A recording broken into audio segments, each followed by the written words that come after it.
একটা সবুজ জঙ্গলে থাকতো ছোট্ট পাখি টুনটুনি। টুনটুনি খুব ভালো ছিল, কিন্তু সে সব সময় মন খারাপ করে থাকতো। কারণ সে ভাবতো, আমি তো ছোট, আমি কিছুই পারি না। একদিন জঙ্গলে ঘোষণা হলো, আজ জঙ্গলের হাসির উৎসব।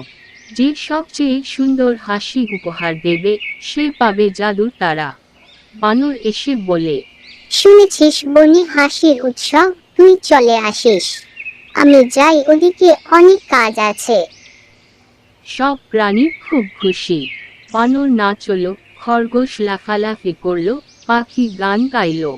কিন্তু টুনটুনি দূরে বসে বলল। আমি তো কিছুই পারি না। হঠাৎ একটা ছোট পাখি কাঁদতে কাঁদতে এলো।